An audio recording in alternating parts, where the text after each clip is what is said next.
Bien, estamos en nuestra segunda sesión o reunión sobre el libro de Gonzalo Gamio, eh, La crisis perpetua.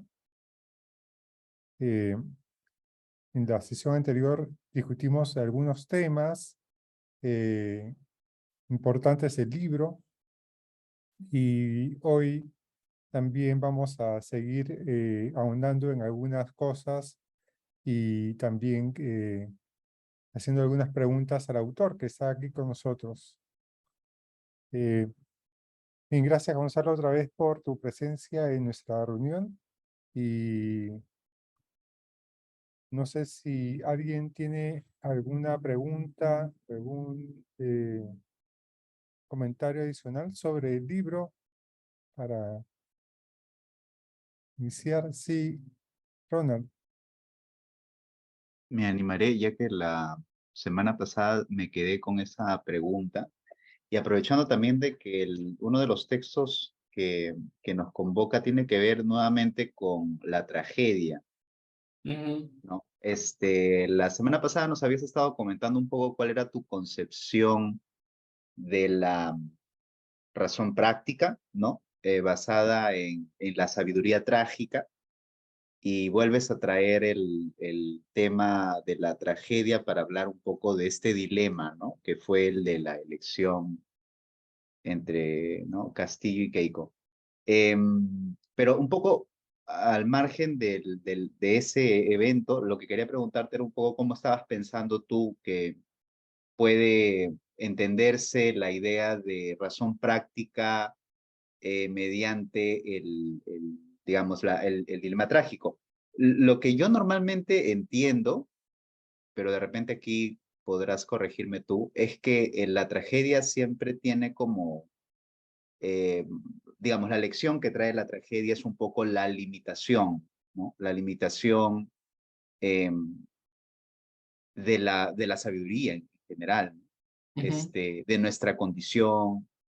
Entonces, en ese sentido es aleccionadora, pero ese es un saber negativo. Entonces, ¿cómo es que de ahí se puede extraer algo más, ¿no? De contenido para una serie de problemas que tenemos con la Pero, crisis de la democracia, etcétera. ¿por qué crees que es un modelo fundamentalmente negativo? De saber negativo, ¿no? De limitación. Al menos así es lo que entiendo un poco por lo que, bueno, conversamos. Es decir, eh, la experiencia de cuán, por ejemplo, azarosa es nuestra vida, ¿no? El rol que juega la fortuna. Entonces, claro, esas lecciones vienen con la lectura de los trágicos y, y también con lo complicado que puede ser tomar una posición. En la tragedia está esa exploración constante acerca de, ¿no? La deliberación entre extremos, ¿no? Entonces, Mm. y luego también entiendo que lo que tú extraes o has extraído antes para tu trabajo sobre la memoria, tiene que ver con bueno, el sentimiento de la compasión. Entonces, como reiterados momentos, parece que el saber que uno extrae de la tragedia es negativo en ese sentido, eh, ¿no? Pero por eso quería un poco que profundizaras en esa idea, de repente no estoy captando algo que Ujú. tú estás viendo ahí. Claro, es que, em, digamos, la tragedia tiene que ver con el reconocimiento de los límites, pero no es nada, o sea, no sería tan difícil darle una interpretación positiva, que era también la que ofrecían los griegos, ¿no? O sea, la tragedia ofrece una concepción compleja de la vida humana, del ejercicio de la razón práctica. Nos habla de la finitud, efectivamente, pero es que no podemos elaborar una comprensión de la vida que no suponga también la finitud. O sea, la finitud no es una limitación solamente, las cosas son así. O sea, la vida es así, ¿no? Quejarnos de la finitud sería como quejarnos de la ley de la gravedad.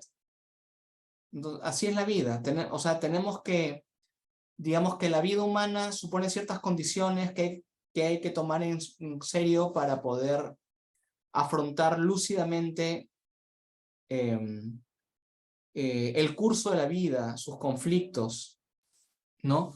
Entonces, por un lado, sí, la finitud. Por otro lado, la incertidumbre, por supuesto. O sea, estoy ya como traduciendo en un vocabulario contemporáneo, ¿no? La incertidumbre es un rasgo básico de la vida y del ejercicio de la razón práctica, y eso supone también renunciar a lo que a veces se llaman certezas, incluso certezas morales, ¿no? Y tenemos que, claro, y eso supone que no hay visión de las cosas que sea irrevisable, incorregible, ni tampoco hay garantía de lucidez, ni de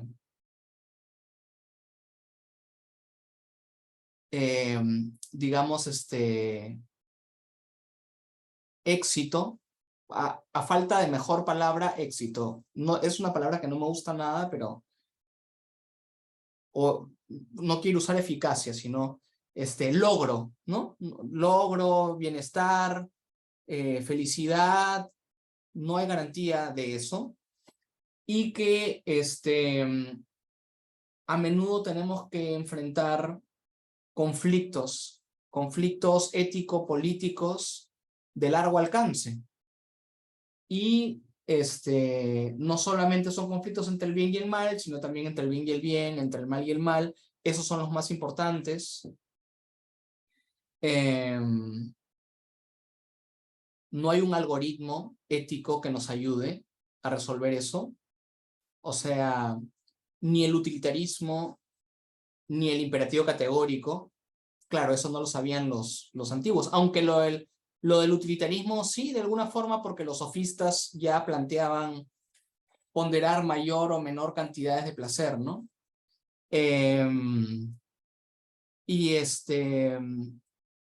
Sino que estábamos como forzados a examinar los bienes y los males tal y como se revelan en la situación, ¿no? Digamos, no hay ética filosófica que realmente haya llegado a capturar la complejidad de la tragedia.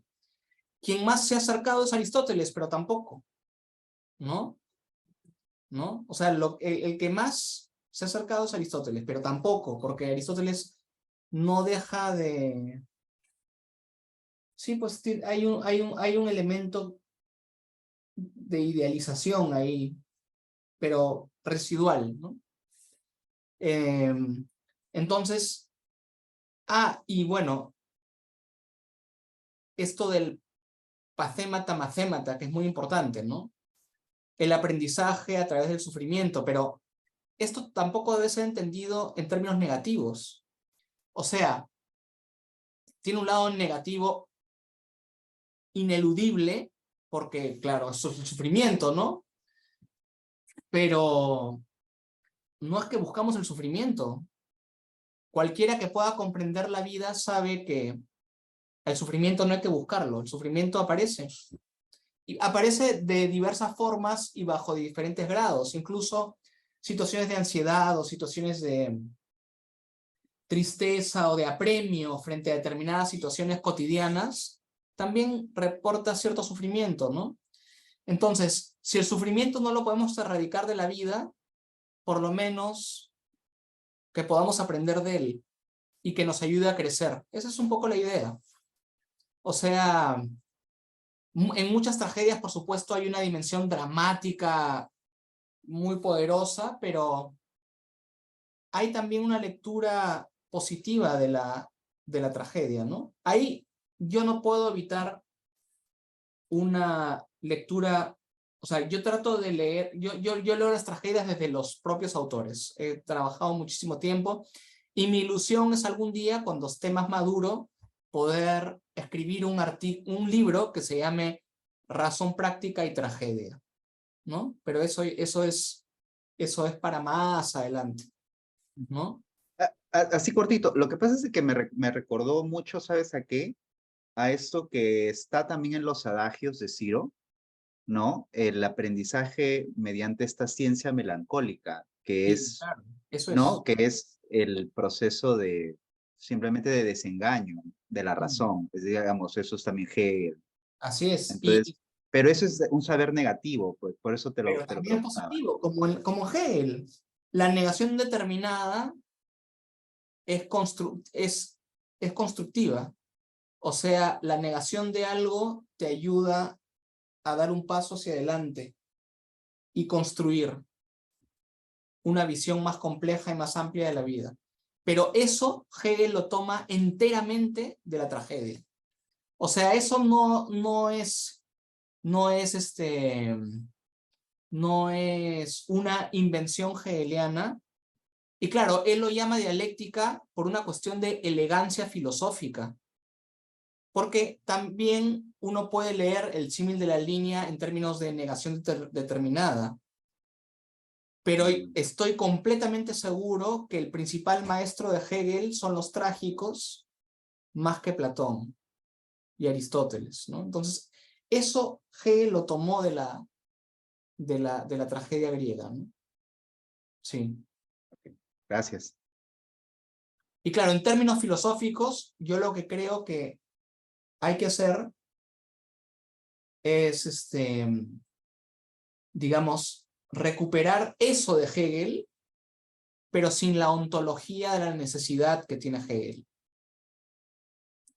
¿no? Esa idea de una racionalidad apodíctica en el fondo, ¿no? Y más bien hay que sustituir esa ontología por una ontología más hermenéutica, fenomenológica, ¿no? Bien, Rodrigo, no sé si tienes alguna pregunta. Sí, tenía primero un comentario sobre lo que estaban conversando con Ronald y después una pregunta. El comentario es también, creo que hay algo importante también dentro de la tragedia, que es muy evidente, particularmente evidente en Edipo, ¿no? Que es también el proceso de autoconocimiento y autodescubrimiento que se facilita por la tragedia. O sea, por ejemplo, en Antígona, uno crece creyendo que va a poder mantener su fidelidad al Estado y su fidelidad a las leyes de los dioses simultáneamente y que no hay ninguna contradicción. Pero es a través del proceso trágico donde te das cuenta, sí hay contradicciones, sí hay momentos en los cuales no puedes solo ser bueno, tienes que lidiar con la fractura de tu alma, ¿no? Entonces, me parece a mí que da una imagen de la evolución moral, no como, digamos, tenemos un modelo moral y a partir de ahí decidimos qué es bueno o qué es malo, sino todos tenemos creencias morales que entran en conflicto y cuando entran en conflicto tienes que preguntarte qué es lo que realmente me importa, en qué es lo que realmente creo, qué es lo que es verdaderamente importante de mi sistema de creencias y qué debe ser sacrificado. Hay una evolución también, pero que es trágica. Sí. Bueno, es el comentario. No sé si tienes algo que decir al respecto, Gonzalo. Sí, no, estoy completamente de acuerdo. Y eso es lo que has descrito, es lo que se llama deliberación. Claro. O sea, lo trágico es, diría yo, la comprensión más compleja y acertada del proceso de deliberación. Si uno piensa que el proceso de deliberación es solamente el escrutinio racional de nuestros principios y nuestras opciones, está equivocado.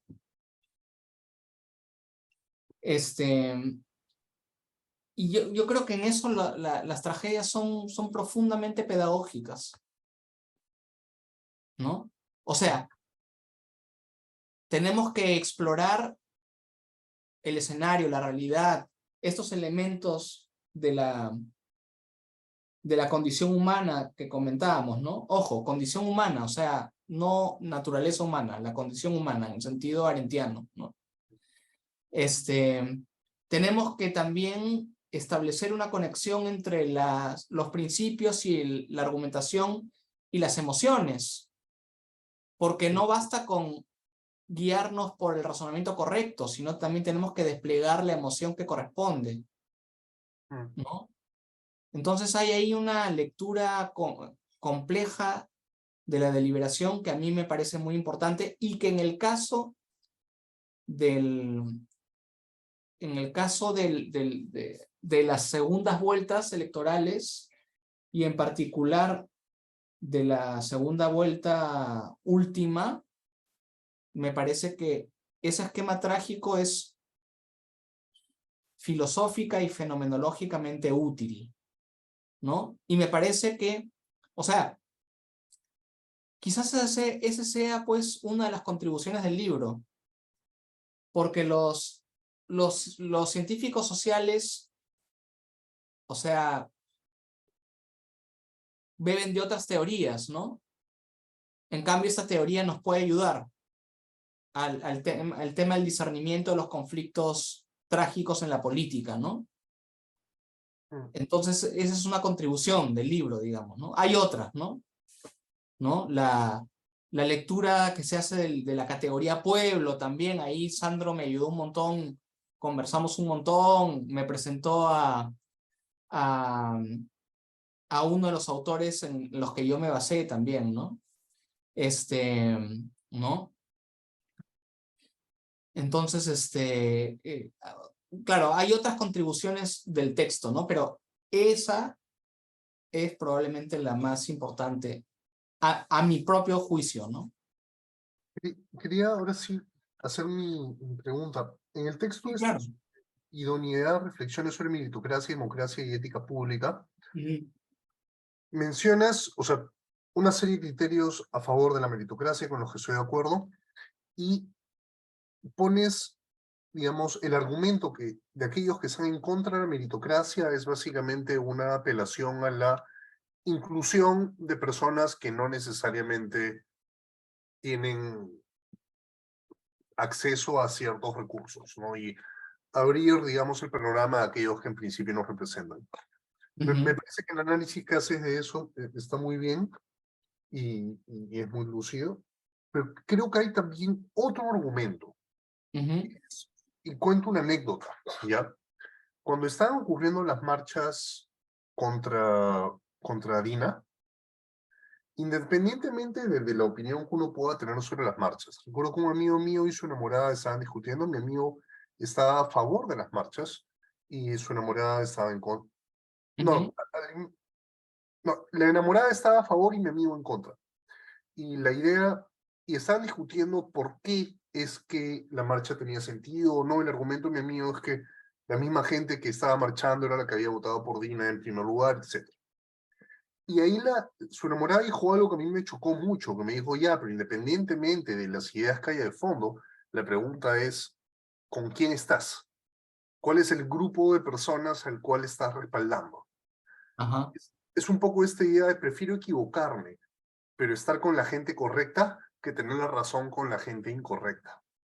Entonces, hay esta imagen de la política que no es una cuestión de ideas, sino es una cuestión de con qué grupo de interés te identificas.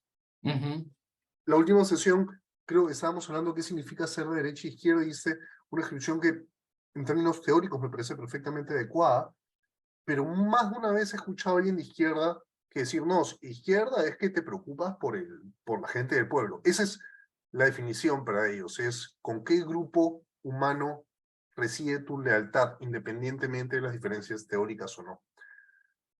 Entonces, ahí creo que también hay un argumento en contra de la meritocracia que creo que se mantiene, que creo que es el de muchas personas, es el que tiene mérito no necesariamente va a defender mi interés. Prefiero poner a mi vecino que no tiene ninguna clase de mérito, que pues no importa cuál es su raza, género, color, clase, no importa. Lo importante es que es de mi grupo social y por lo tanto tiene los mismos intereses que yo. Puedo poner, yo qué sé, a Obama de presidente, pero si Obama no es de mi barrio, ¿por qué me va a arreglar las tuberías? En cambio, si pongo Juanito, que no sabe nada, pero es de mi barrio, él sí va a estar interesado.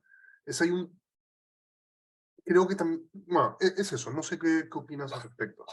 Sí, bueno, me parece que esa es una lectura muy estrecha, como tú mismo lo has descrito, ¿no?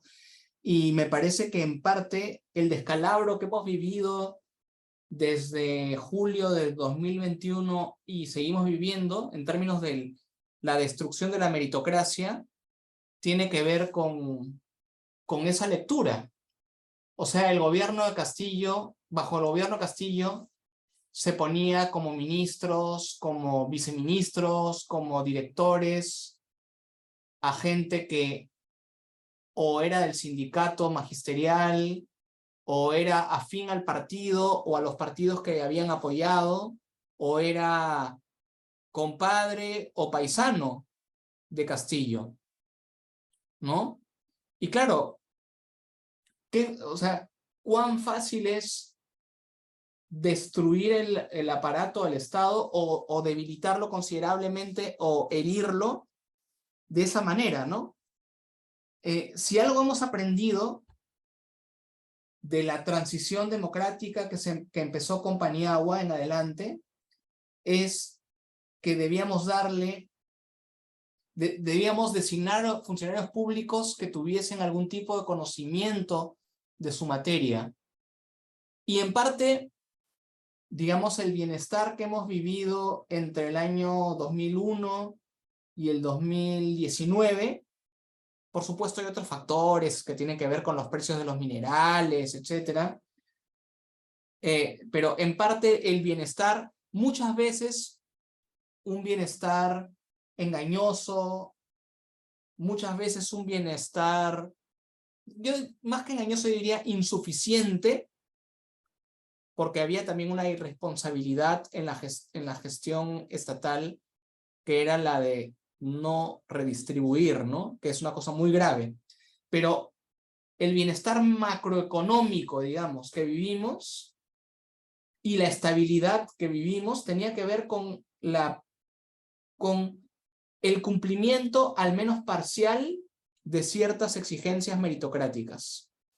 Y más bien es el discurso que tú has descrito el que nos ha llevado en tan breve tiempo a problemas tan graves. Y sigue sucediendo, ¿ah? Porque, aunque, claro, el gabinete que trajo Boluarte inicialmente está compuesto por los 7 sabios de Atenas en contraste con los gabinetes de Castillo, igual estamos viendo que hay designaciones en instituciones clave del Estado que son completamente irresponsables, en donde no se atiende el tema de la preparación. Pensemos en el Ministerio de Educación, por ejemplo, entre otros, ¿no? Entonces, sí, a mí me preocupa precisamente esa lectura. Es una lectura muy chata, muy estrecha de la izquierda, ¿no? O sea, así como fuera de cámaras, digamos, hemos estado hablando del constructivismo y de su versión, digamos, su versión ramplona, esa es una lectura también de un marxismo ramplón, ¿no? Porque en Marx la cosa era más sutil, ¿no? Y además, ya Marx hablaba del rol de los intelectuales, etcétera. O sea, la idea de la conciencia de clase no era tan rígida, ¿no? Entonces, y yo quisiera añadir otro matiz, ¿no? Involucrarse con el proceso de las buenas razones no solo tiene que ver con los principios, también por supuesto, y de manera decisiva, tiene que ver en primer lugar con los principios y con los argumentos, pero también con el examen de la situación, de las situaciones, de los escenarios, como se dice ahora, de diversas formas, ¿no? Y también tiene que ver con quién te comprometes, porque la política tiene que ver también con acercarse a determinadas personas y a otras no, ¿no? Sí, tiene que ver con cómo te organizas, con quién te comprometes, o sea, eso tiene que ver también con el proceso de la deliberación. Entonces no es algo que está disociado del proceso de la deliberación. Y si uno responde, yo solamente me junto con quien pertenece a mi clase social y por lo tanto tiene mis mismos intereses, eso entraña una visión minúscula, esquemática, abstracta en términos hegelianos y por lo tanto falsa de la deliberación y también de los intereses y también de los grupos humanos, porque no es cierto de que las personas que pertenecen a mi grupo social solo por el hecho de pertenecer a mi grupo social tienen mis mismos intereses tampoco. O sea, hay diversidad de intereses en un mismo grupo social, en una misma familia, en una misma comunidad académica, y eso no está mal. Entonces, hay un esquematismo en ese marxismo vulgar que hay que cuestionar, ¿no? Bien. Y quiero aprovechar para plantearte dos preguntas, ¿no? La primera es, ¿cómo se llama? Para volver un poco sobre el tema de la tragedia, ¿no? Claro, tú has mencionado el modelo de tragedia, lo extraes de los trágicos, de los autores mismos, ¿no? Y cómo se llama, y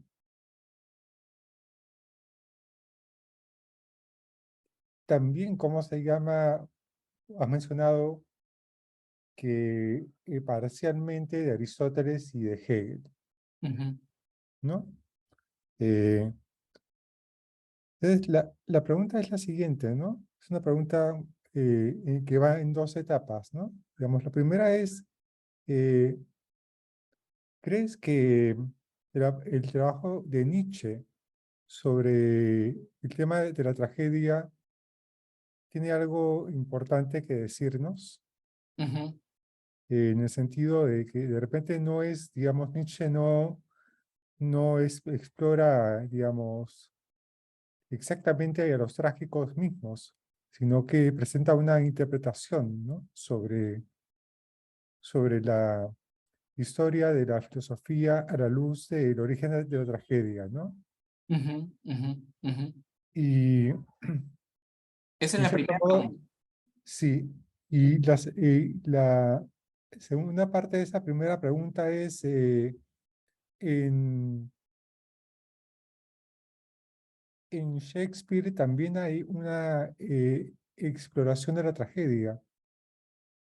¿Y crees que valdría la pena tomar también a Shakespeare como un elemento importante también para examinar la deliberación práctica? Eso. Sí, bacán. Gracias. Empiezo por lo segundo, que es lo más sencillo. Sí, pero yo ahí sí me siento deudor de Hegel. Hegel tiene unas lecciones sobre estética, y la última parte de la estética es la poética. La poética es la disciplina estética, o el arte mayor. Para Hegel es la poética, ¿no? La literatura, digamos, ¿no? Y una de las partes más interesantes de la poética hegeliana es la diferencia entre la tragedia antigua y el drama moderno. De hecho, a Ciro le encantaba esa parte. Yo llevé un curso con él de filosofía del arte y yo expuse esa parte por sugerencia de Ciro. Y digamos, me ha influido mucho la lectura de Hegel y también la interpretación de Ciro de ese texto hegeliano. Y claro, lo que él hace es contrastar a los trágicos griegos de Shakespeare. Es Shakespeare el otro, ¿no? Menciona también a Schiller, pero Shakespeare es el peso pesado ahí, ¿no? Y de hecho Hegel se rehúsa a llamar a Shakespeare un trágico, ¿no? Es un trágico en la estética del Renacimiento, ¿no? Del Renacimiento inglés, del teatro isabelino, ¿no? Porque claro, son obras que terminan de una manera muy oscura, ¿no? Muchas. Pero Hegel prefiere llamar a Shakespeare un dramaturgo, habla del drama, ¿no? ¿Por qué? Porque en Shakespeare el gran escenario del conflicto dramático no es el terreno de la acción, como en el mundo trágico, ¿no? Sino, o sea, no es la acción el centro de gravedad del drama, sino es lo que acontece en la subjetividad, en el alma de los personajes. Por eso Shakespeare es un gran tratadista de los personajes. O sea, es probablemente el más importante desarrollador de personajes del teatro moderno, ¿no?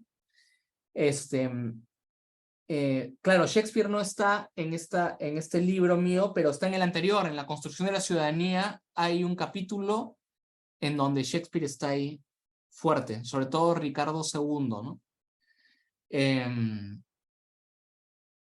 Entonces, claro, Shakespeare es una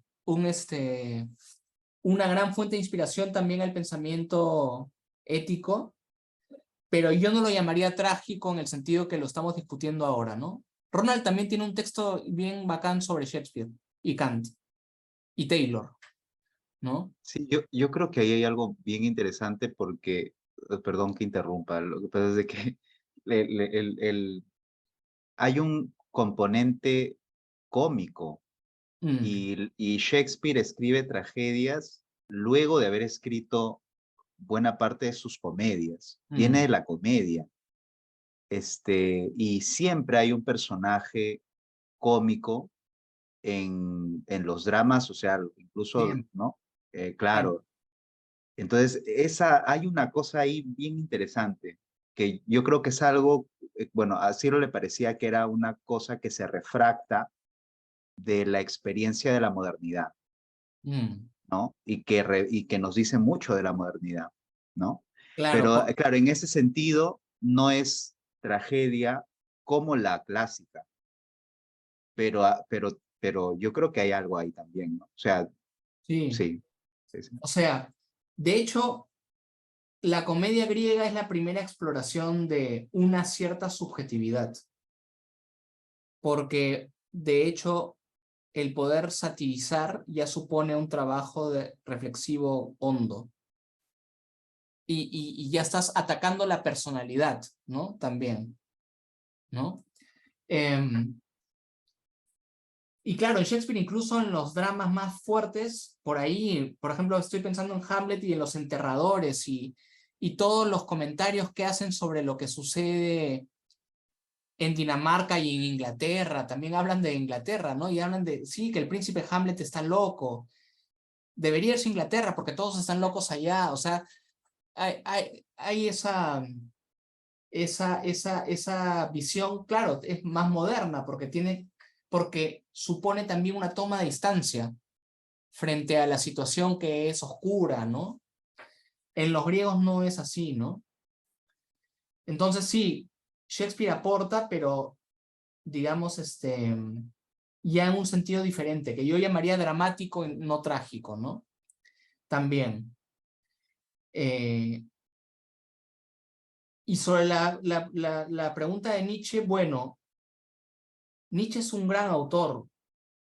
Yo cuando leí El origen de la tragedia, me impactó profundamente. Pero tengo que confesar, pero yo no soy un experto. O sea, he leído un montón de obras de Nietzsche, me gusta, me gusta más su pathos. Más que lo que dice Nietzsche, me dice cómo lo dice. Me gusta cómo lo dice, ¿no? Eso me gusta de Nietzsche. En contraste con Rawls.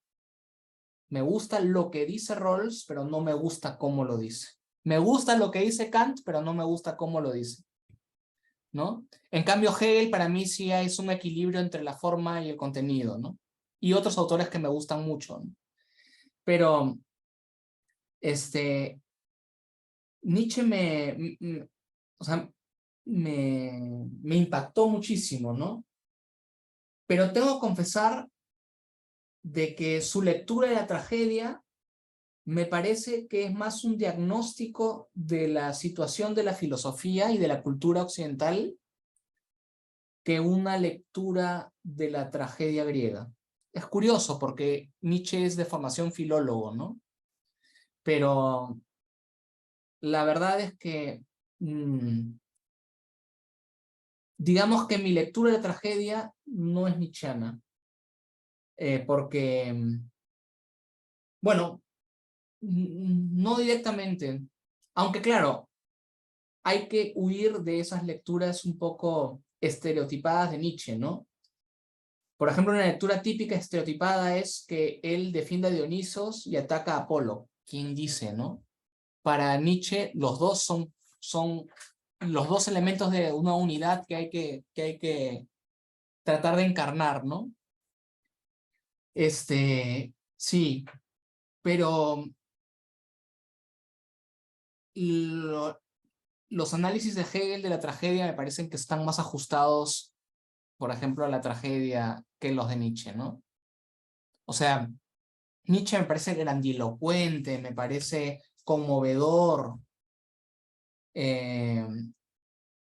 Su crítica de la modernidad y de la metafísica me parecen muy poderosas, ¿no? Su crítica a la religión, o sea, nadie que defienda el cristianismo y que realmente se tome en serio el cristianismo como opción de vida y como opción de pensamiento puede eludir la crítica de Nietzsche, tiene que enfrentarla. En eso Nietzsche me parece un maestro, pero como intérprete de la tragedia no lo llego a... o sea, no me llega, no me parece tan útil, digamos, en términos de las categorías que usa, ¿no? Y me parece que es muy injusto con Eurípides, por ejemplo, ¿no? Él ya dice que Eurípides ya es parte del extravío socrático. Yo o sea, Eurípides me parece increíble también, ¿no? Me parece muy aleccionador Eurípides. Entonces, o sea, me parece Nietzsche un gran autor, pero yo creo que muchos de nosotros en nuestra formación hemos como, o sea, a ninguno de nosotros ha sido indiferente ante Nietzsche, ¿no? Uno no puede ser indiferente ante Nietzsche, es demasiado poderoso, ¿no? Pero lo que sí me doy cuenta es que algunos Nietzsche los captura completamente y de repente para siempre, y a otros nos conmueve pero no nos captura. A mí no me capturó, pero probablemente es por una cuestión personal, porque me parece un autor alucinante. O sea, me parece que es un autor importantísimo, ¿no? Pero uno no... O sea, mis grandes influencias, digamos, son Hegel, Aristóteles, los trágicos, los pragmatistas, los clásicos, y se me está escapando, y Husserl, ¿no? Esos son mis influencias. Nietzsche no puede, o sea, no, siempre tus influencias son limitadas, ¿no? Siempre, ¿no? Quiero aprovechar para hacer una última pregunta sobre el tema de la tragedia, pero desde otra óptica, digamos. Claro, porque una de las cosas eh, entre otras que caracteriza la tragedia es el conflicto entre bienes, ¿no? Y la vez pasada, en la conversación anterior, tú mencionaste que el conflicto entre bienes y el conflicto entre leyes morales son sinónimos.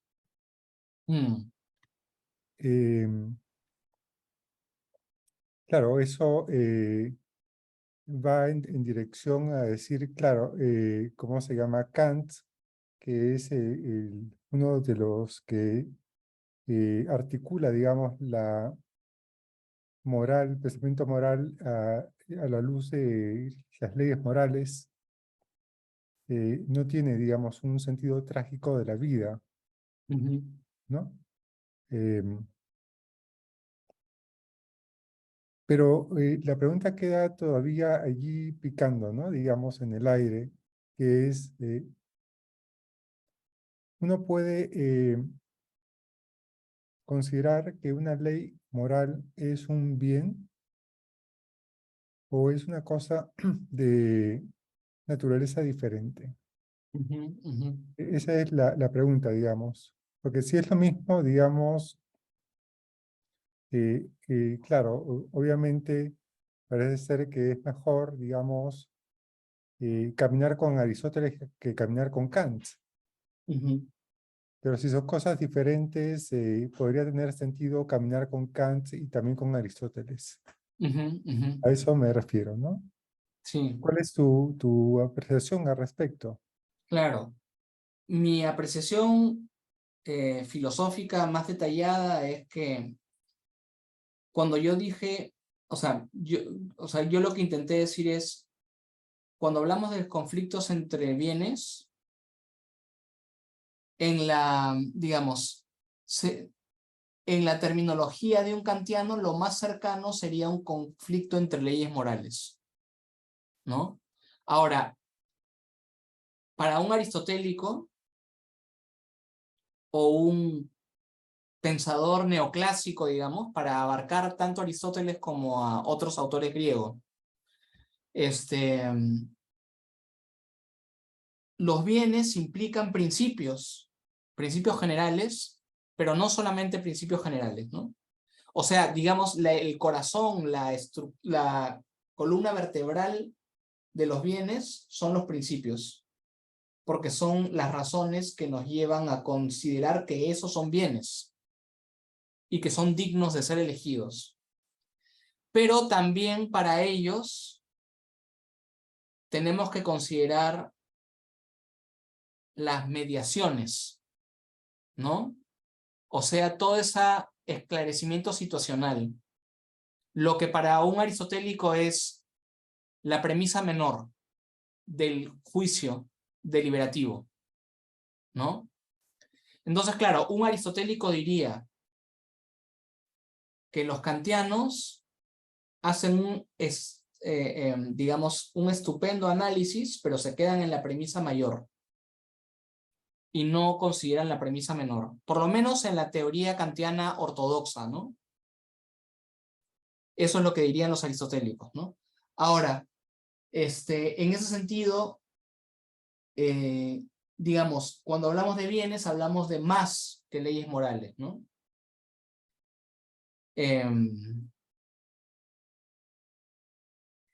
A mí me llamó mucho la atención, me interesó mucho esa respuesta. Me acuerdo que fue a un eminente especialista en Kant que le preguntaron por los conflictos y él dijo, Kant no tenía un sentido trágico de la vida. Y ahí quedó. Reinhard Brandt. Ah, Brandt. Sí, fue Reinhard Brandt en una clase de Ciro. Le Ajá, preguntaron qué pasaba los conflictos. con los conflictos trágicos y Brandt dijo, o sea, ¿no? Cerró el tema y dijo, bueno, Kant no tenía una concepción trágica de la vida. A mí lo que me sorprende de ahí es que ahí quedó la cosa. Porque a mí sí me parece que es necesario incorporar el sentido trágico de la vida. O sea, la razón por la cual estos autores son tan importantes para mí es porque, vamos a decirlo así de manera muy general, ¿no? Un informe ajustado, riguroso de la vida humana tiene que implicar el sentido trágico de la vida. No digo que se agote en el sentido trágico de la vida, pero ese factor tiene que estar ahí. Si no está ahí, nuestra aproximación a la vida humana tiene una seria limitación. Entonces, siendo Kant un autor tan importante, yo sí considero que los lectores de Kant y los discípulos de Kant tienen que responder eso, así como los cristianos tienen que responderle a Nietzsche, los kantianos tienen que hacerse cargo de esa observación. Y a mí me parece que sería muy interesante poder incorporar de alguna forma el sentido trágico de la vida a una concepción kantiana de la deliberación. Yo sé que no se puede hacer en un sentido ortodoxo, pero nosotros no hemos estudiado filosofía para ser ortodoxos, ¿no? O sea, así como hay lecturas pragmáticas de Kant, ¿no?, que complementan el enfoque moral con un enfoque más antropológico, etc., yo creo que parte de ese trabajo tendría que ser eso, ¿no? O sea, así como, digamos, vamos a ponerlo en el otro lado, ¿ya? Porque yo no estoy diciendo con esto de que ya vamos 1-0, vamos ganando los aristotélicos, no. O sea, así como un lector de la ética clásica griega tiene que incorporar de alguna forma el tema de la libertad individual, ¿no?, que no se agote en el tema del autogobierno político, etc. O sea, así como el desafío que plantea la modernidad de la Ilustración es el tema de la libertad individual, y si uno no trabaja el tema de la libertad individual, o sea, está omitiendo algo fundamental de la razón práctica. Del mismo modo, en el otro lado del espectro filosófico práctico, el kantiano tiene que recoger el guante del sentido trágico de la vida. De eso sí estoy convencido, ¿no? Yo quiero aprovechar porque me interesó un poco lo que estabas comentando. Claro, a ver, digamos, dos comentarios, ¿no? Por un lado, la lectura ortodoxa, yo creo que no es, o sea, digamos, sí, pues es ortodoxa en el sentido de que es una lectura tradicional, pero yo creo que no es exacta, digamos, hay toda una parte de la filosofía moral de Kant que no se explora, ¿no? Y que lo acerca más a Aristóteles en esos puntos, ¿no? Por ejemplo, claro, tanto Aristóteles como Kant tienen una gran atención por la pedagogía, ¿no? Y cuando Kant está escribiendo la Fundamentación, él está examinando el asunto desde la búsqueda de un principio supremo de la moralidad. ¿Cómo es que eso se relaciona con una voluntad humana? Eso es una cosa que él explora luego. Entonces, esta otra parte me parece que es la que normalmente no, o sea, no se presta atención. Y por otro lado, eso me hace pensar un poco en lo que comentaste como mediaciones. En el libro, tú dices que te vas a ocupar de un asunto también en ese mismo sentido. Te vas a ocupar de principios y en la parte intermedia creo que utilizas la expresión imágenes, ¿no? Que, claro, no está en el terreno del concepto, pero está en un terreno intermedio, dices tú, ¿no? Y me gustaría que un poco desmenuzaras un poco eso y cómo es que eso nos ayuda un poco a pensar el problema, ¿no? Desde el tema que comentas, ¿no? Cómo es que es necesaria esta premisa menor, ¿no? No solamente el principio, sino esto que nos ayuda a derivar en la acción política, ¿no? Entonces, quería que comentaras con un poco de detalle eso, ya al margen del tema de si nos vamos con Kant o Aristóteles, porque eso me parece interesante, ¿no? Porque creo que eso también tiene que ver con el objetivo del libro, ¿no? Que también nos provea de metáforas, ¿no? Imágenes. Entonces, no sé si podías comentar eso. Sí, claro, gracias. Lo que pasa es que el terreno natural del filósofo es el concepto, ¿no? Pero no solamente discutimos conceptos, sino también metáforas, ¿no? Por ejemplo, eso lo tomo también de Iris Murdoch, ¿no? Que es una autora también que me ha influido bastante, ¿no? La metáfora de la visión para Platón, ¿no? Es muy importante. O sea, si tú le quitas a Platón el término visión, pucha, te queda bien poco de él, ¿no? Y así hay varias imágenes así. Taylor usa metáforas espaciales, ¿no? Cómo nos movemos en el espacio ético, etcétera, ¿no? Y los fenomenólogos también están también hablando siempre del espacio, del camino. Heidegger, ¿no? Esos caminos que no llevan a ningún sitio. O sea, las metáforas son muy, muy importantes, ¿no? Y también imágenes sociales, ¿no? Eso, lo que pasa es que eso nos viene porque son autores que conocemos por Taylor y también por Bernstein, ¿no? Que son autores muy cercanos, ¿no? Entonces, podríamos decir, tenemos las prácticas sociales y las instituciones en un primer nivel, ¿no? Y luego un nivel más elevado en sentido del discurso, tenemos la teoría filosófica, ¿no? Y hay un terreno intermedio que es muy importante, que Bernstein llama mentalidades y Taylor llama imaginarios sociales, ¿no? Entonces, el libro es una exploración de la teoría, sobre todo en la primera sección, pero también es una exploración de imágenes sociales que están ahí presentes, ¿no? Entonces, claro, por ejemplo, el tema el pueblo, ¿no? No es un tratamiento tan sistemático el tema de las imágenes y las mentalidades, pero está ahí, ¿no? Porque también es una lectura de los acontecimientos, ¿no? Pero intenta, digamos, referirse a ese nivel también, ¿no? ¿No? Porque precisamente lo que los autores que he mencionado critican es la renuencia de muchos filósofos a entrar en esas mediaciones, ¿no?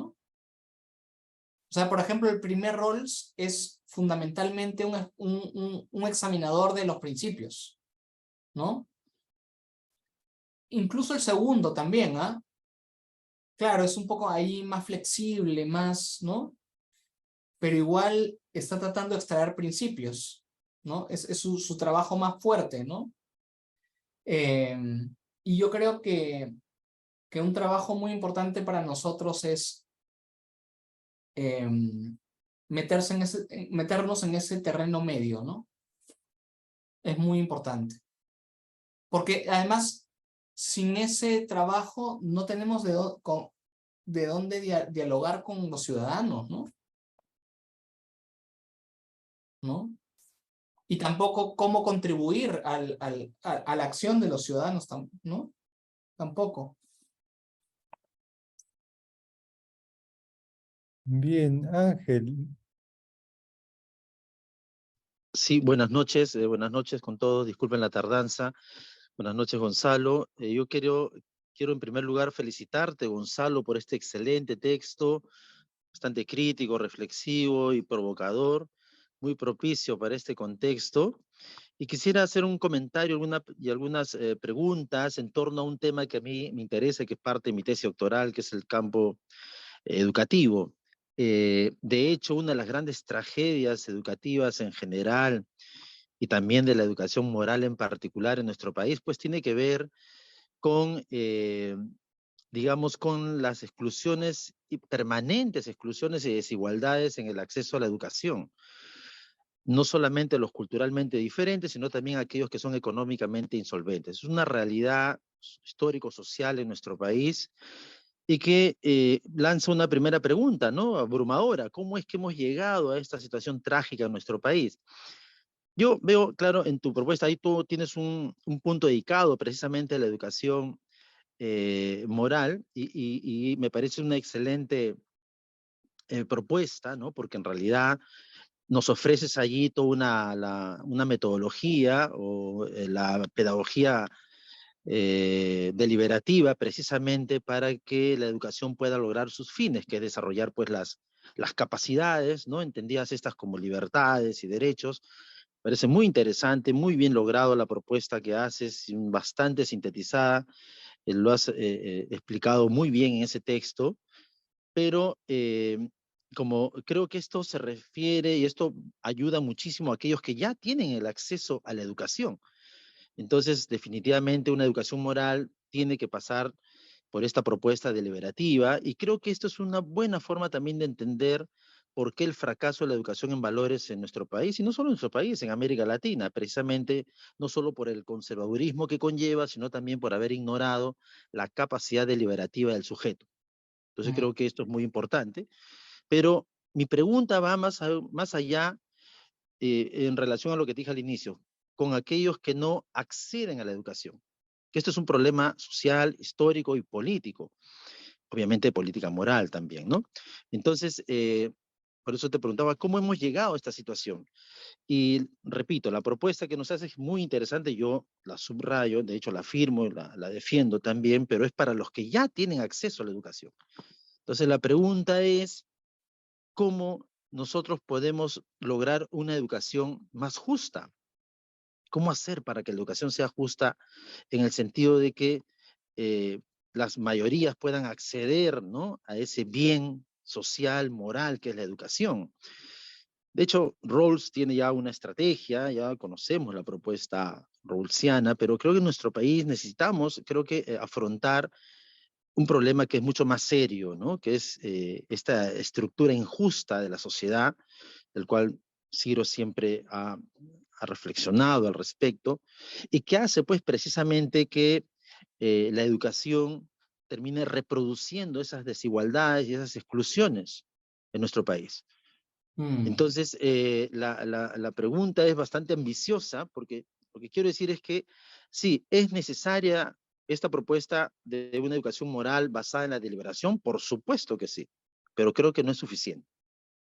Y no es suficiente porque requiere políticas morales que hagan frente en este problema de estructuración injusta de nuestra sociedad, y obviamente esto da pues para una reflexión interesante, pero yo te quiero agradecer, Gonzalo, porque ha sido bastante inspirador, muy esclarecedor, y ayuda a comprender este problema complejo, esta gran tragedia de nuestro país, que como tú, y tú muy bien incluso citas ahí al final este decreto de Fujimori del 882, que en su afán de democratizar, ¿no?, el acceso a la educación, pues terminó masificándola, terminó mercantilizándola, ¿no es cierto? Y nuevamente se sigue reproduciendo estos problemas. Entonces, una pregunta quizás es cómo hacemos para afrontar estas desigualdades en la educación. Yo creo que, si bien es cierto, es necesaria una educación moral basada en la deliberación, pero es necesaria también políticas que ayuden a afrontar estas estructuras injustas en la sociedad, pero esto es bastante difícil, y por eso entiendo el título tuyo, ¿no? Yo decía, ¿por qué Gonzalo ha puesto la crisis perpetua, ¿no? O sea, un poco creo que hay posibilidades, sin embargo, de que esta pueda ser no perpetua. Pero es un tema, claro, que alguien puede decir un poco pesimista, yo diría realista, Gonzalo, ¿no? Pero lo cierto es que habría que ir pensando cómo afrontar, cómo revertir esta crisis que, de lo contrario, pues sigue generando vidas dañadas, sufrimiento, y muchos jóvenes que no tienen acceso a la educación repito, por ser no solamente culturalmente diferentes, sino también económicamente insolventes. Gracias, Gracias, muchas Gonzalo. gracias. Muchas gracias. Bueno, en realidad, en el libro yo señalo que hay dos tipos de problemas que estamos enfrentando, ¿no? De una manera muy general, ¿no? Problemas de justicia, digamos, estructural o distributiva, y problemas de cultura política, ¿no? Hay más, pero bueno, digamos que es una clasificación que puede ser útil, ¿no? Y en realidad yo me he dedicado al tema de la cultura política, también con el tema de la pedagogía deliberativa, pero solamente hay un capítulo sobre la justicia social básica. Es un capítulo que no está en la lista que lo comentamos, ¿no? En donde yo brevemente lo que hago es hablar de la noción de desarrollo, su vínculo con la justicia y los derechos, a partir del enfoque de capacidades. Entonces mi aproximación a los temas de justicia social básica tiene que ver con el enfoque de capacidades, ¿no? O sea, claro, tiene una influencia de Rawls también, pero la idea es que no se trata solamente de, o sea, estoy de acuerdo con Sen, cuando Sen dice que la perspectiva de Rawls todavía está demasiado sumergida en el tema de los recursos. Porque cuando Rawls habla de bienes primarios, esos bienes primarios, los que distribuye la justicia distributiva, por lo menos la primera obra, los bienes primarios son recursos. Son bienes, pero no en el sentido ético, sino en el sentido económico, ¿no? Bienes y recursos. Y claro, lo que dice Sen es que lo que tenemos que hacer es asignar capacidades y promover capacidades. Entonces, mi contribución al tema de la justicia social básica va por ahí. Pero obviamente, digamos, no he puesto el acento ahí porque además son temas que colindan ya con los economistas, ¿no? Entonces no he podido detenerme más en ese asunto. Ahora, acceder a una educación de calidad es un derecho humano básico. Ese es el punto, un punto de partida irrenunciable, ¿no? Justamente antes de que empezáramos con la grabación, habíamos pasado por un largo camino de conversación sobre la educación en el Perú, ¿no? Y su estado ruinoso. En realidad, no es solamente un problema social, o sea, también es un problema social, ¿no? Sino es un problema también de la formación de los educadores, ¿no? Yo la verdad es que me es difícil guardar la compostura cuando hablo de educación porque estoy realmente indignado, ¿no? Como padre también, ¿no? De la terrible educación que existe en el Perú. No importa si es la escuela estatal o la escuela privada, no importa. No importa cuál sea el rango del pago de pensión. O sea, por ahí debe haber algún gran colegio, pero en general la educación está en crisis por doquier, ¿no? Y en parte tiene que ver con la responsabilidad del educador, ¿no? Me parece. Y del trabajo del educador y su lectura de la educación, ¿no? Me parece que hay pues una versión vulgarizada del constructivismo que, como Jorge ha dicho muy bien, y Susana también, no le hace justicia al constructivismo, pero digamos está lesionando de una manera muy honda la educación en el país, ¿no? O sea, ya, bueno, los estudiantes no tienen cursos de historia, ¿no? Tienen estudios sociales, cosas así, ¿no? O sea, en realidad,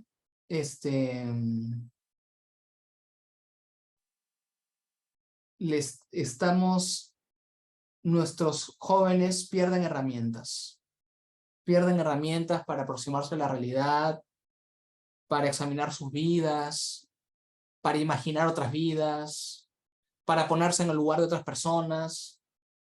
Y bueno, esta es una discusión larga, ¿no? Pero tenemos que salvar a la educación de los educadores. Esto no significa que los educadores no deban tener un lugar acá, ¿no? Sino que tenemos que hacer que el problema de la educación sea un problema interdisciplinario. Mientras sea un asunto solo de educadores, que es lo que ellos piensan que es, estamos mal, ¿no? Y es como que tenemos que contener un problema que se va agravando cada vez más, ¿no? Yo creo que ya tenemos que intervenir. Yo he decidido comprarme el pleito. O sea, yo estoy ahora escribiendo un texto sobre religión y política, y en la medida de lo posible voy a dedicarme al tema de la educación, desde la filosofía, por supuesto, desde la filosofía práctica, ¿no? Pero Bueno, luego de este libro voy a intentar hacerlo de la manera que pueda y de la manera que disfrute, por supuesto, ¿no? O sea, los educadores piensan que el tema de la educación es un problema metodológico, es un problema de ¿cómo? Taxonomías y esas cosas. Me parece eso aburridísimo y completamente, ujú. ¿no? Por supuesto voy a hacerlo desde un enfoque que sea interesante, ¿no? De repente explorar un poco más en eso, aunque mi libro anterior, La construcción de la ciudadanía, es sobre la formación del ciudadano, ¿no?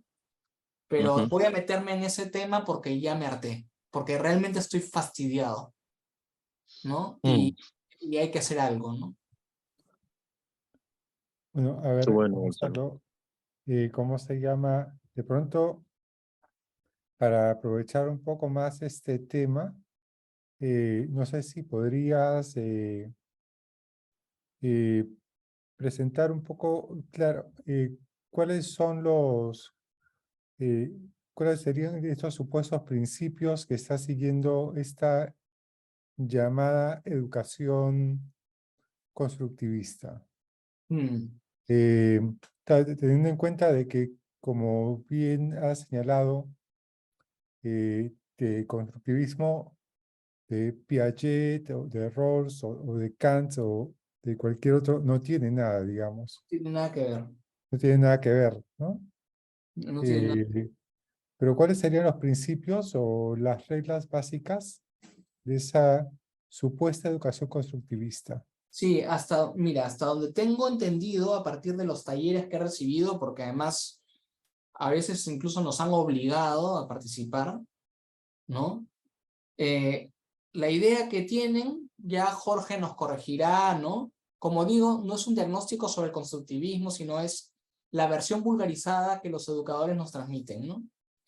La idea básica es que el estudiante se convierte en el protagonista de su proceso educativo, que el profesor ya no es un expositor, ya no es alguien que dirige una clase magistral y que transmite contenidos, sino es un facilitador. Me parece terrible esa expresión, pero en todo caso es un acompañante en el proceso educativo. Entonces lo que hace es algo así como asistir en un proceso de investigación. Tú investigas y ellos te ayudan, te orientan, te dan herramientas, te hacen preguntas que te ayudan a que tú vayas descubriendo las respuestas, ¿no?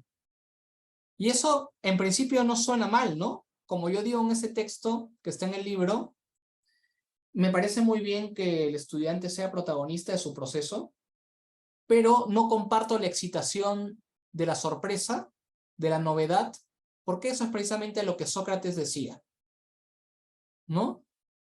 Que uno acompañaba mediante preguntas, mediante la detección de contradicciones y de lagunas, que uno lo que hacía es ayudar simplemente a alumbrar a los estudiantes. Eso me parece perfecto. Pero me parece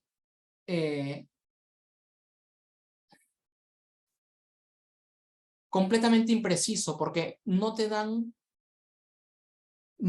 o sea, no te dan más pistas sobre cómo, más allá de lo que yo he dicho, que es una generalidad, ¿no? Cómo ser el facilitador. Ahora, en ese texto, en ese capítulo, yo defiendo una visión distinta de la educación, ¿no? Que tiene, por supuesto, una impronta socrática, ahí está presente, ¿no? La idea de la metanoia, ¿no? Del cambio en el modo de pensar y de sentir. Y que viene también de una cierta lectura de los mitos, ¿no? De los mitos antiguos, ¿no? Ahí, para que vea Jorge que no estoy en ningún momento enemistándome con los psicólogos, ¿no? De hecho, mi fuente de inspiración son Jung y sobre todo Joseph Campbell, ¿no? Que es un psicoanalista del mito, ¿no? Porque la idea es que o sea, todos los mitos antiguos tienen una estructura más o menos recurrente, ¿no? Y Campbell ha estudiado esto muchísimo, ¿no? Mircea Eliade también, ¿no? Entonces la idea es más o menos que es la aventura del héroe, ¿no? Que podría ser en este caso la aventura del educando o del estudiante, ¿no? Estoy comentando un poco la lectura que yo tengo del proceso educativo, ¿no? Entonces el héroe por lo general es un personaje que viene del mundo más cotidiano, no sabe que es un héroe, de hecho nadie sabe que es un héroe hasta después, ¿no? Y tiene que, digamos, recibir la asistencia o la ayuda de algunos personajes clave en su vida que le dan ciertas herramientas, ¿no? Que le ayudan a descubrir cuáles son los grandes, las grandes preocupaciones que hay que atender, etcétera, ¿no? Y recibe, pues, las herramientas adecuadas, ¿no? Y tiene que lidiar con ciertas pruebas, ¿no? Muchas veces el héroe fracasa primero y ese fracaso le ayuda a aprender y a luego enfrentar las pruebas de otra manera y sobrepasar esas pruebas y luego volver a casa, ¿no?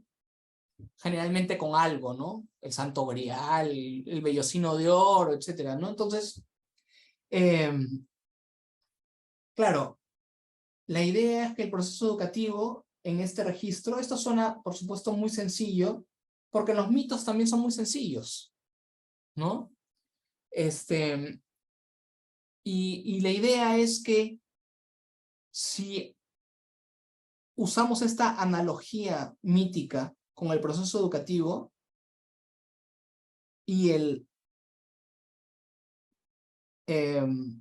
logro que buscamos es la metanoia, o sea, el cambio en el modo de pensar y de sentir,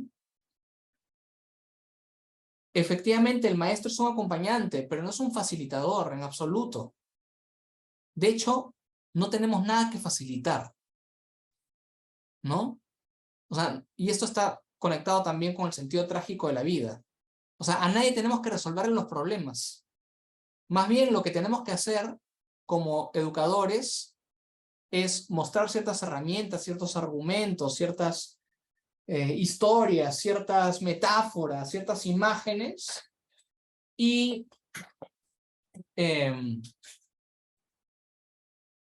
plantearles a los estudiantes situaciones de conflicto, ¿no?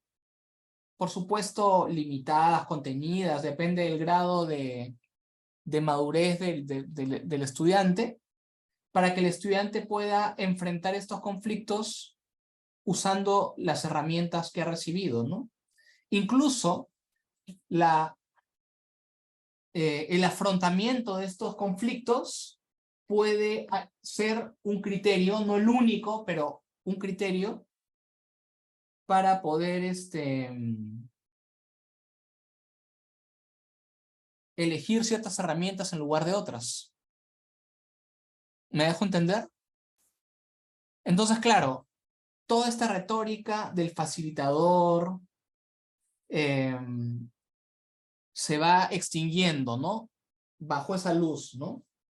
Y claro, otra cosa que señalo ahí es que desestimamos con mucha celeridad la idea de una clase magistral. O sea, la idea es que el educador tenga diferentes herramientas disponibles. Una de ellas es la clase magistral.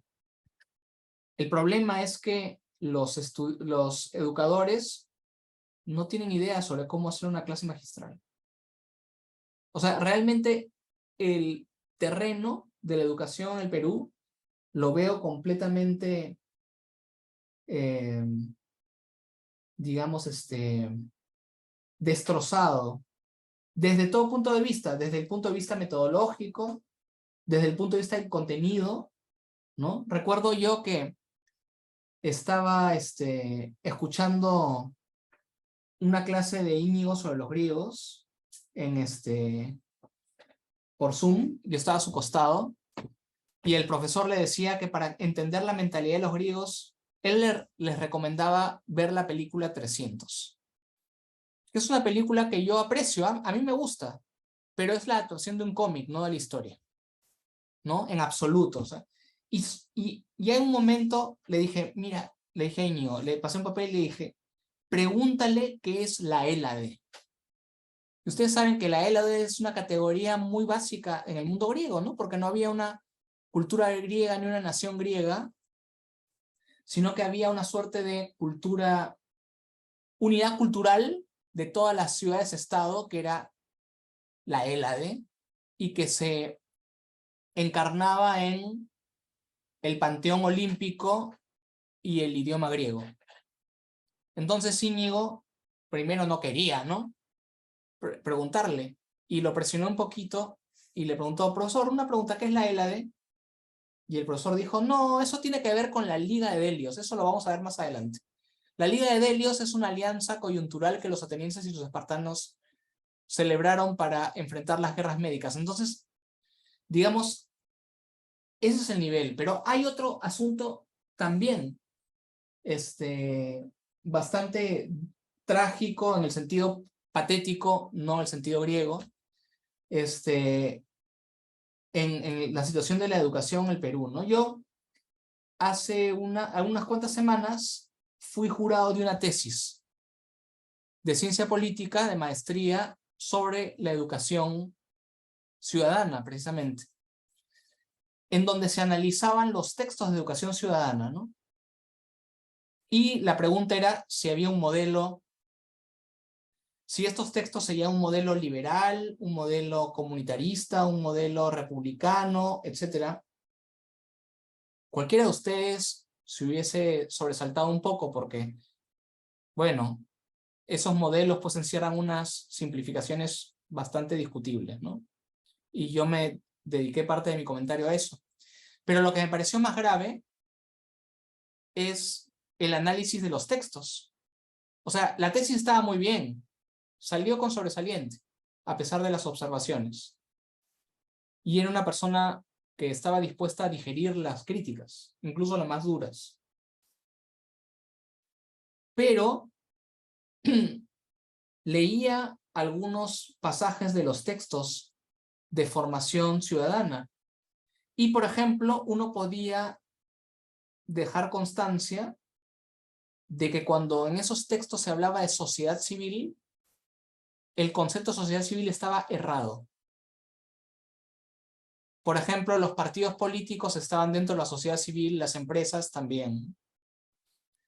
Entonces, claro, uno terminaba diciendo, oye, eso no es la sociedad civil. Entonces, digamos que la situación es terrible desde todo punto de vista. Desde el enfoque, desde la metodología, desde los contenidos, desde los textos. Y de hecho, lo planteo así como una idea posible, ¿no? No sería mala idea que nosotros escribiéramos un libro de texto de educación cívica para el colegio. De hecho, les haríamos de gran ayuda. No sería difícil, sería interesante, sería un proyecto interesante del grupo, y podría ser una contribución a la formación de los estudiantes, porque, o sea, incluso los textos que tienen a su disposición son malísimos, ¿no?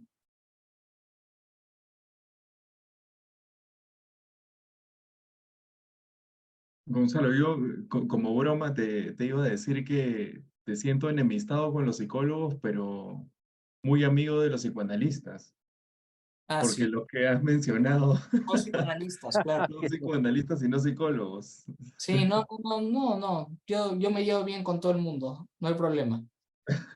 Claro, porque justo ahora que hablabas yo me quedaba pensando en algo que luego tú mencionaste, que yo no sabía si preguntar o no, que tiene que ver con el tema de la autonomía en la tragedia. Yo recuerdo que alguna vez llevábamos una clase contigo y yo te pregunté sobre esto, pero creo que como la pregunta era muy random, me dijiste, no, eso no es así como tú dices, y ya regresamos un poco al tema, porque algo que yo te decía en esa clase era, en las tragedias la autonomía siempre queda en suspenso, ¿no? Porque uno puede leer hasta en la Ilíada, digamos, que los sujetos actúan de una determinada manera porque la diosa se paró en la cabeza de tal, o porque, o por pedido de tal otra persona, ¿no? Entonces el sujeto parece un sujeto no tan autónomo.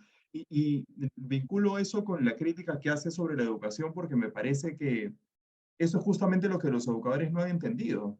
Mm, Cuando uno lee el constructivismo desde fuentes psicológicas, el centro, o lo que se está intentando promover, lo que está en la boca de todos los autores que trabajan de manera constructivista, Piaget, Kohlberg, etc., es la autonomía. La autonomía es la meta fundamental del desarrollo, pero mm, son autores que no tratan la palabra autonomía como un pañuelo con el cual se limpian la boca. O sea, han leído autores, citan filósofos, ¿no? Que les permiten tener una comprensión densa de la autonomía, y quizás ese ha sido uno de los problemas.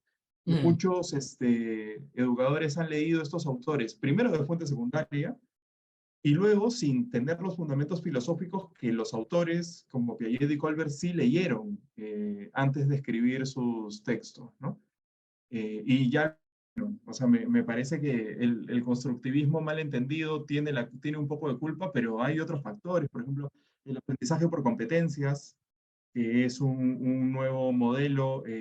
sí. Ya yo no sé si ese ha sido mal entendido o ha sido lamentablemente bien entendido, porque el punto del aprendizaje por competencias Mm, es proveer el sujeto de cosas que en teoría, entre comillas, puede hacer. Entonces, muchos han entendido sobre eso, y lamentablemente hay textos donde uno a veces se lo encuentra así, que el sujeto ya no tiene que aprender teoría, lo que tienes que hacer es hacer cosas, pero es imposible hacer cosas sin teoría, ¿no? mm, Tanto así que incluso algo que he visto es que muchas personas, entre ellos psicólogos, entre ellos psicólogos educacionales también, pero de la mala escuela, desmotivan a los profesores a tomar pruebas o exámenes teóricos y dicen, no, hay que tomar evaluaciones en las que el sujeto haga algo.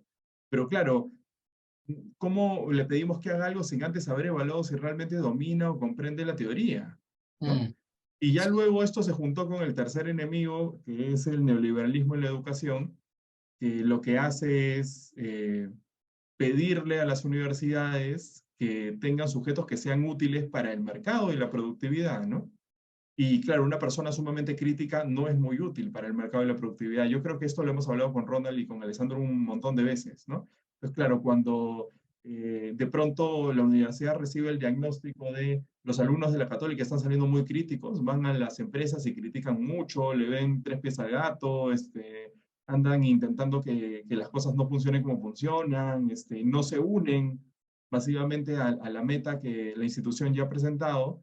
Inmediatamente las empresas se empiezan a quejar y la universidad, no necesariamente esta, podría ser cualquiera, empieza a decir, bueno, estos chicos no están siendo útiles para el mercado. ¿Cuáles son las competencias que necesitamos? mm, sí, Ahí hay una tríada maligna, ¿no? sí, estoy de acuerdo. Ahora, empiezo con el tema de la autonomía.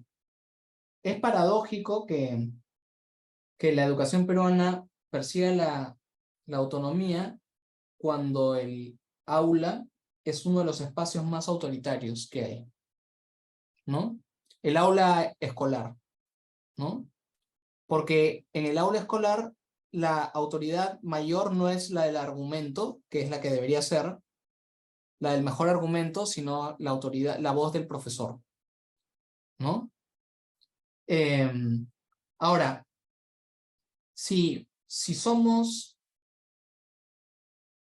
literales con el concepto de autonomía, el concepto ilustrado de autonomía, en la tragedia no hay autonomía en ese sentido, sino lo que hay es agencia. Y la agencia implica el libre discernimiento, ¿no? Ahora, es verdad que hay personajes en los que se les para una diosa en la cabeza, ¿no? La diosa Ate, por ejemplo, y esto genera consecuencias, ¿no? Por supuesto, estamos hablando de Homero, que es un autor muy antiguo, ¿no? Mucho más antiguo que los trágicos. Pero Homero, hasta donde se sabe, está describiendo la acción de las emociones en los personajes, ¿no? Y lo que está tratando de escribir es cómo las emociones, cuando no tienen la mediación de la reflexión, ¿no? Pueden llevarte a actuar de una manera completamente impulsiva y destructiva, ¿no? Como en el pasaje de la Ilíada que tú estás evocando, cuando la diosa Ate, la diosa del furor ciego, se le para encima a Aquiles, y Aquiles está a punto de decapitar a Agamenón cuando Agamenón le ha arrebatado a la esclava, ¿no? Claro, pero perdón que te interrumpa, Gonzalo, y no cae por el discernimiento de Aquiles, cae porque alguien jala a Aquiles de los cabellos, ¿no? Sí, Atenea, pero eso también es una metáfora. O sea, Atenea es la reflexión. Y Atenea le dice, contente, si recapacitas vas a obtener más de lo que estás perdiendo. Entonces es una forma, lo que Homero parece estar describiendo es el conflicto entre dos fuerzas, la fuerza de la ira incontenible y la fuerza de la reflexión. Entonces, aparentemente lo que Homero está haciendo es describir un conflicto, ¿no? Entre dos poderes en los personajes, ¿no? Pero hay que decir que en las tragedias ya las cosas no son así, son más sutiles, ¿no? En las tragedias ya es un agente deliberativo en sentido estricto, ¿no? Sí. Y por supuesto que la libertad la agencia es muy importante, ¿no? O sea, si uno lee Edipo, que ha sido mencionada también por Rodrigo, para la tragedia está claro que Edipo no es una víctima del destino, ni mucho menos. Esa es una mala lectura de la tragedia. Edipo es culpable. Edipo, digamos, realmente es responsable de todo lo que ha pasado. De hecho, él tenía la ventaja de saber lo que el oráculo decía de él, que iba a ser un incestuoso y un parricida. Si no hubiese decidido no agredir físicamente a ningún hombre mayor, ni tener sexo con ninguna mujer mayor, evitaba completamente el asunto. Él comete hibris deliberadamente. O sea, es completamente culpable y es culpable porque hay un acto libre detrás. O sea, hay agencia plenamente, ¿no? No uso la palabra autonomía porque ya tiene un contenido muy estricto, ¿no? El sapere aude kantiano, ¿no? Entonces, no usaría la palabra autonomía, pero sí hay agencia y discernimiento, ¿no? ¿No? Sí. Y claro, lo del neoliberalismo estoy completamente de acuerdo. Y está en ese texto el asunto, y también un texto del otro libro anterior que se llama El experimento democrático, un capítulo que se llama El espíritu de la educación universitaria. Efectivamente, o sea, convertir la educación en una mercancía ha sido terrible. Yo no creo que Fujimori haya querido democratizar la educación universitaria. Lo que hizo fue pactar con sus compinches, algunos exministros suyos, que eran dueños de institutos superiores, la conversión de esos institutos superiores en universidades, ¿no? Sin ninguna transformación sustancial, ¿no? Y el resultado es lo que estamos viendo. Ninguna de las universidades, empresas que conocemos, ni siquiera las que supuestamente funcionan bien, o sea, esas que tienen Starbucks adentro, etcétera, o sea, no, o sea, uno podría observar o discutir si son realmente comunidades de investigación para las cuales la producción de conocimiento es la prioridad. Porque, como todos sabemos, los propósitos fundamentales de la universidad no son instruir a futuros profesionales para manejarse eficazmente en el mercado, no. Esa puede ser el objetivo 4 o 5, pero el primero es producir saber y expresión de sentido, construir ciudadanía. Esos son los fines de la institución universitaria.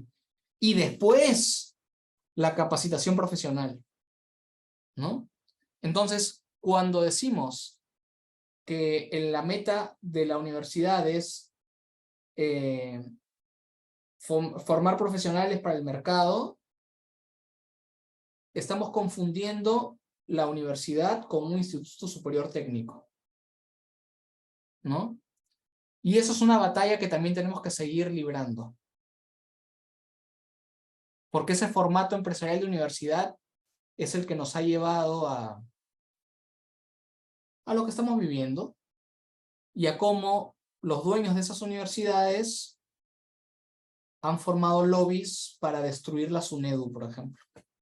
O sea, el decreto legislativo 882 se aprobó en el año 97. Han pasado 26 años. Yo creo que es un tiempo prudencial para examinar si ha rendido fruto, ¿no?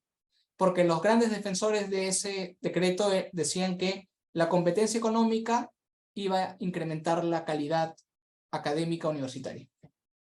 Bueno, después de 26 años, lo que tenemos es que en las 400 primeras universidades del mundo solamente hay una peruana, ¿no? ¿Eso qué significa?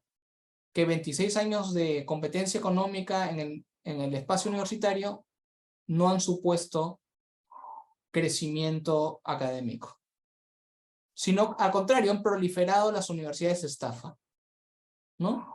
Al punto que se tuvo que crear la SUNEDU, que ha sido destruida recientemente. Gonzalo, una cosa que me quedaba pensando es que este mecanismo de responder al mercado formando competencias, lo que hace es, en el mejor de los casos, formar destrezas, ¿no? Pero no formar identidades, que creo que es lo que falta, ¿no? De hecho, en la universidad tenemos 5 competencias genéricas que deberían formarse en todas las carreras.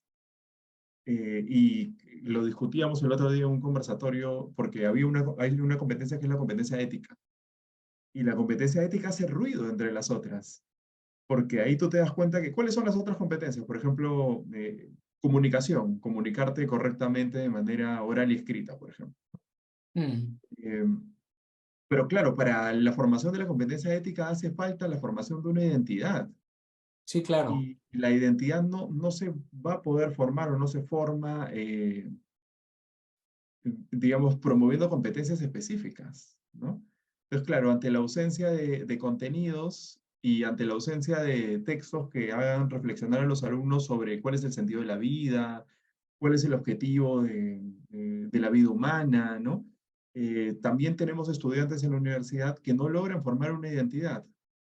Y por ese motivo quizás, ahí estoy intentando hacer el link con las cosas que hemos hablado antes, se aferran tan fuertemente a identidades prestadas muchas veces irracionales.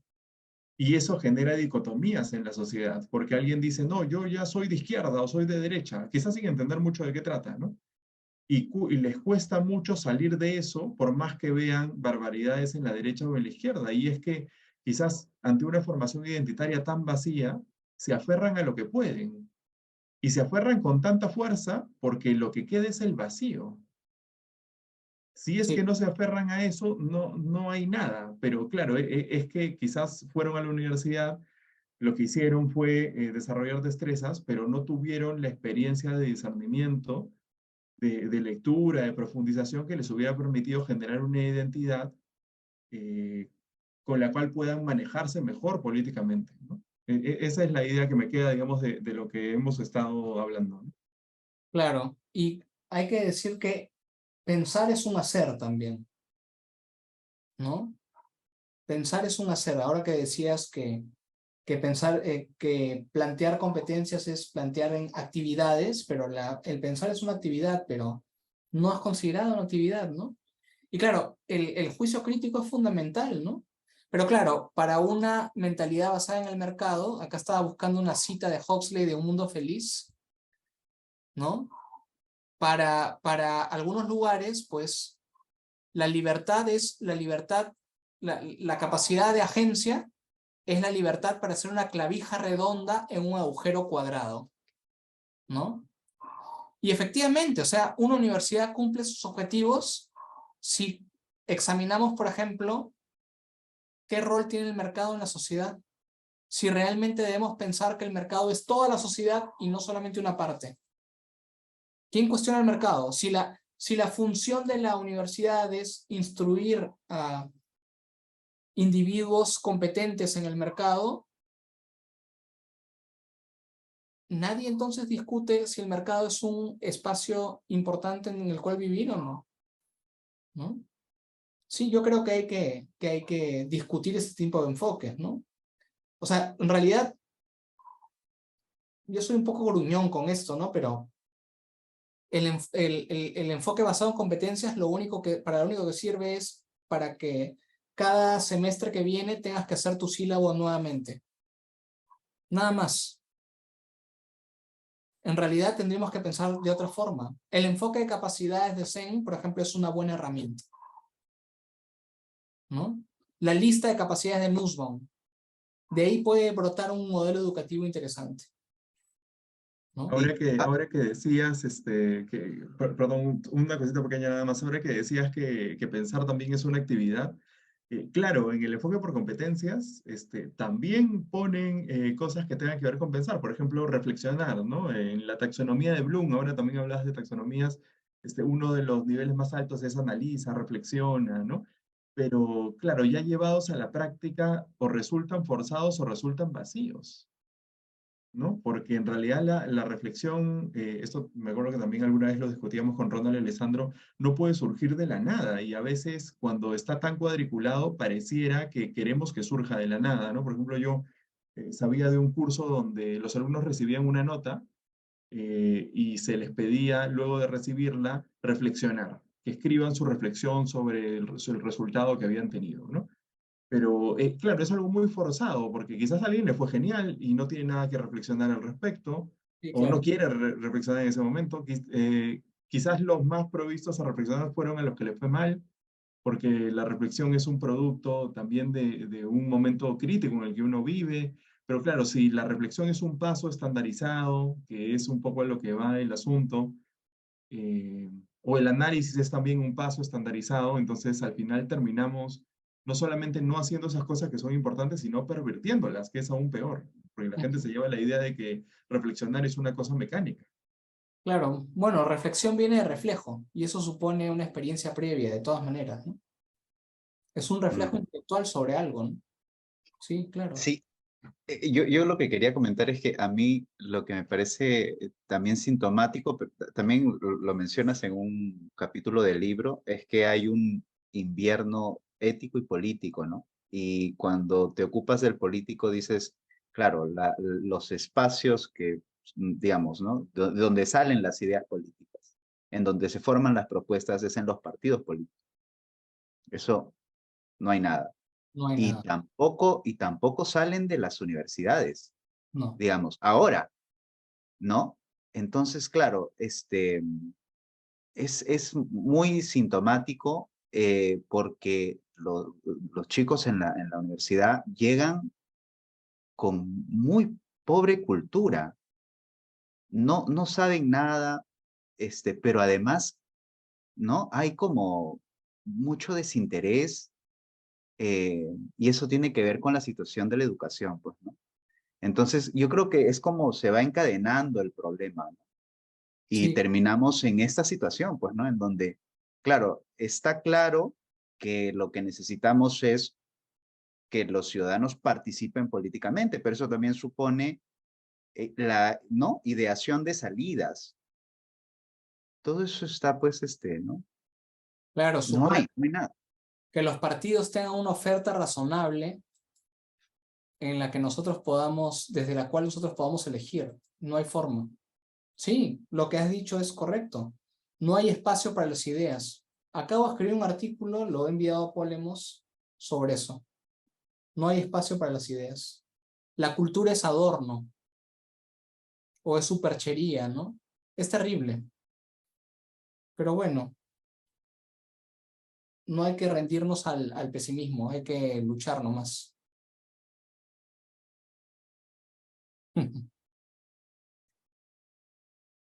Bien, bien.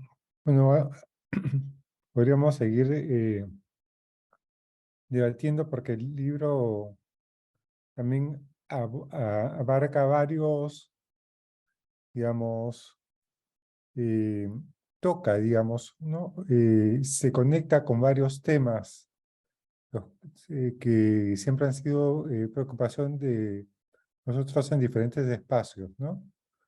Eh, pero vamos a ir cerrando. No sé, aquí tenemos la pregunta de Alan. De repente podríamos cerrar con su pregunta y la respuesta Ujú.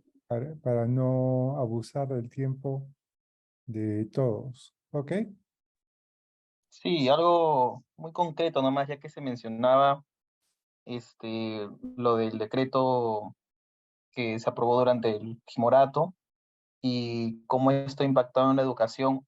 Quería saber así de manera muy resumida, ¿no? Quizás en líneas generales.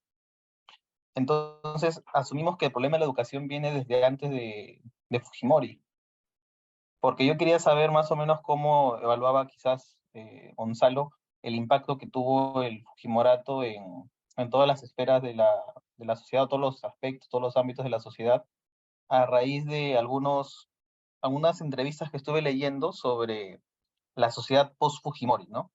Mm, En cómo el Perú del siglo XXI está asignado de alguna manera por todo lo que ocurrió en esta década nefasta, ¿no? Para nuestro país. Pero entonces, ¿podríamos decir que el problema de la educación viene desde antes? ¿O cómo es que impacta el mm, Fujimorato allí? Quizás ya habían algunos problemas que estaban surgiendo y Fujimori pues prácticamente actuó como un disparador, ¿no? mm. No sé Sí, cómo lo evalúas. el problema de educación es muy antiguo, ¿no? O sea, hubo un intento de reforma educativa con Velasco que no funcionó. Y en la época de Alan García se permitieron que o sea, que personas que no tenían título de ninguna clase pudieran enseñar. O sea, hay un tema con la educación muy antiguo en realidad, ¿no? Pero claro, lo que hizo Fujimori fue mercantilizar la educación, tanto la educación escolar como la educación universitaria, ¿no? Así como Fujimori trajo las combis, lo que hizo fue imponer ese tipo de aproximación combi a la educación, sobre todo a la educación superior, pero también a la educación escolar. Y, pero el otro ángulo de tu pregunta también me parece muy interesante, ¿no? Efectivamente, estamos signados por el Fujimorato. O sea, el Fujimorato nos ha marcado profundamente. Incluso nuestra confianza o no en la democracia, ¿no? Estamos arrastrando las consecuencias del Fujimorato. Estoy completamente de acuerdo. Estoy completamente de acuerdo con eso. En parte el libro también trata de eso, ¿no? Sí. Yo les agradezco a todos, pucha, tomarse el trabajo de leer el libro. Realmente me alegra muchísimo que mis amigos lo lean y que lo podamos discutir, ¿no? Y bueno, yo encantado de participar en las reuniones en general, ¿no? Sí. De nada, ha sido un placer, más bien, ¿cómo se llama? Revisar tu texto, el libro y conversar sobre ello, ¿no? Es un espacio importante para nosotros el poder debatir estas ideas, ¿no? Y aclarar un poco y profundizar también algunas cosas, ¿no? Bueno, gracias a todos, digamos, por este intercambio de ideas a propósito del libro, ¿no? Y bueno, estás pensando estás ya articulando el próximo libro, ¿no? Ya estás enmarcado en el próximo libro, ¿no? Y me faltan unos 4 capítulos, 3 o 4 y ya. ¿Cuál es tu próximo libro? ¿Cómo se va a llamar? El sentido profético. Ya. Y el subtítulo es Memoria, Justicia y Religión. Estás como Marta Nussbaum, que Sí. publicas. Sí. Sí. Es que he escrito mucho en los últimos tiempos, sobre todo con la pandemia, ¿no? Pero no sé si pueda acabar, quería acabarlo en octubre, pero no sé si pueda. Vamos a ver. Vamos a ver. Bien, vamos a detener la grabación aquí. Ujú. Gracias, Muchas Sandro. gracias. Gracias, Gonzalo. Muchas Gracias gracias, a Gonzalo. todos. Sandro.